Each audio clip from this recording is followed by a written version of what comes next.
lang pala kami.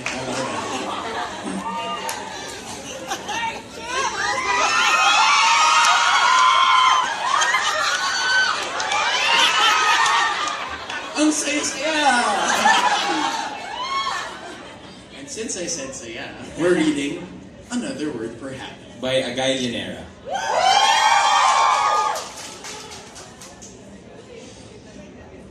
Sorry, I didn't mean to ruin the rest of your weekend. Franco stared at him before bursting out in laughter. Is this how you usually greet people? With an apology? Whatever happened to standard hello? Caleb felt another apology rising to his lips, but tamped it down. I didn't want to mess with your plans, Franco shrugged. No plans. Drew still isn't talking to me, not that I care. Honestly, I was hoping you'd text. At those words, Caleb's heart fluttered. Stop it. Maybe Franco was just desperate for company, any company, and not specifically his. Caleb looked out the window, directing his attention to the pale blue sky. He needed the blue to calm him down. On a Sunday afternoon, the Starbucks at the mall was packed with patrons toting gym bags. Caleb would have preferred to meet in a more private place, but this cafe was right next to Franco's gym. Of course, Franco went to the gym. How else could he have acquired those biceps? Bulging out of the sleeves of his black Henley shirt. I wanted to... Caleb faltered. Took a deep breath, and then tried again. I wanted to talk to you about what we talked about last time. He winced. So much for being articulate. Yet, Franco's eyes were watchful. His face all seriousness. We talked about a lot of things then. Caleb wanted to flee. How did one take off the defensive layers that had crusted over time? The armor felt like second skin, too painful to peel away. I think, he began, slowly treading the waters. Steady, Caleb told his heart. Courage. He decided to take the plunge. I think I'm gay. Caleb held his breath. Amazingly enough, the apocalypse that he was expecting didn't happen. Franco kept looking at him, as if he hadn't said anything that shook the very foundations of the earth. Heck, the entire universe. I see. Do you find yourself attracted to girls? Slowly, Caleb shook his head. I like them as friends, but... He trailed off, shaking his head. Do you imagine yourself kissing a girl? He shook his head, more vehemently this time. Do you find yourself attracted to guys? I mean, do you imagine yourself kissing guys? Involuntarily, Caleb's gaze flickered to Franco's lips. He shut his eyes, swallowing his embarrassment. He nodded. Are you sure? Have you thought this through? Franco took a long sip of his frap. Maybe it's just a phase. Caleb felt a sharp spasm of annoyance in his chest. Didn't Franco know he'd already turned this question over and over in his mind for years? To think he'd spent hours agonizing over this moment of confession, and Franco's reaction made him want to kick someone. Specifically the guy in front of him. I know I'm gay, Franco, Caleb hissed. He pushed himself from his seat. Franco reached across the table and grabbed his arm. His face was split into a grin. That's awesome, kid.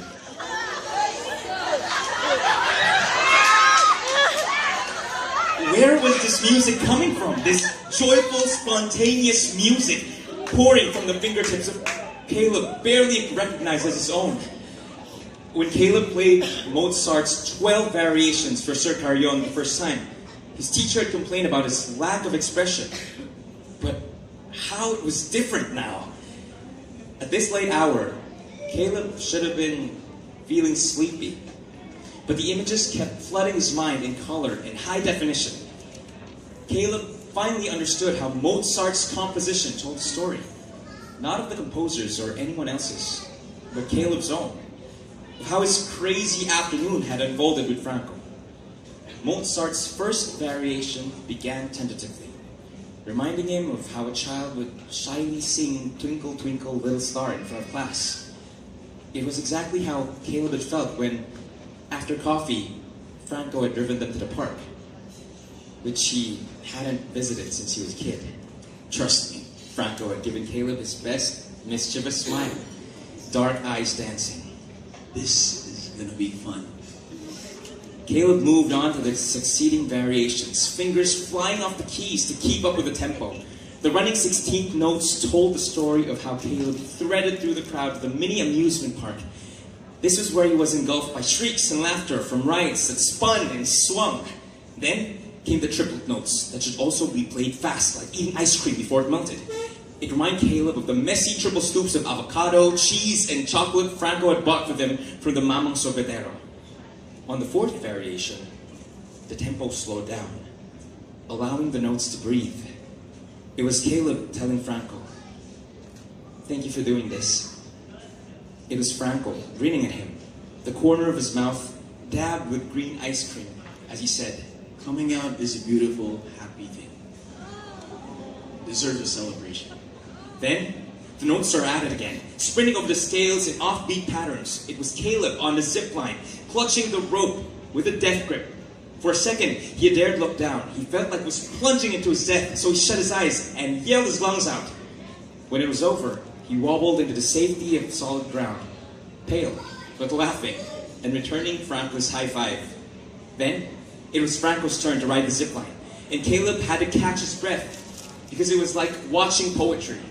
Even with the helmet and the safety harness on, Franco didn't look like he was fastened to anything. It looked like he was flying. Caleb watched him stretch out his arms and close his eyes against the rush of the wind. Watched that hint of a smile playing on his lips, as if this moment were all that mattered in his life. This is how I want to live, Caleb thought. Then they rented bikes and pedaled them around the park. The biking crowd was thick, causing wheels to collide, pedals to tangle. A jumble of apologies pierced the air. When Franco and Caleb had enough of the excitement, they rode their bikes to a quieter spot, among the benches that surrounded the park's monument. It was a ninth variation in staccato now. The notes played in shortened durations in between breaths of silence. Caleb and Franco had sat on the bench, watching the sun fight against sleep. It felt like the perfect moment to reveal a secret. "You're the first person I've come out to," he told Franco. Franco's lips curled into a smile. I'm honored. "Last time when we talked, did you guess I was..." You kept asking all those questions, and I thought, yeah, maybe I was right about you. Franco's voice turned soft. How do you feel now? Caleb lifted his face to the sinking sun. He slanted his head and grinned. "Gay." They both laughed at that. The tempo slowed down at the 10th variation, the melody rippling like a lullaby. Caleb was on his way home in Franco's car, watching dusk fall outside the window. When the car stopped in front of his gate, Caleb blurted, "Thank you."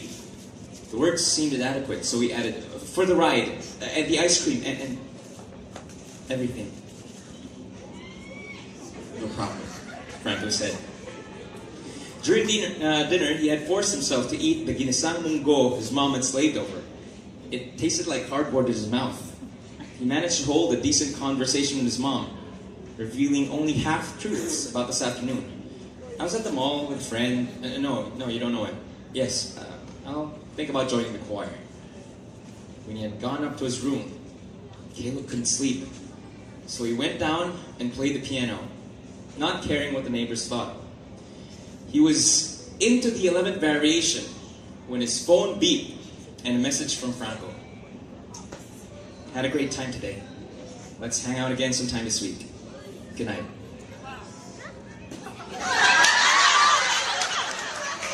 Caleb launched into Mozart's 12th and final variation.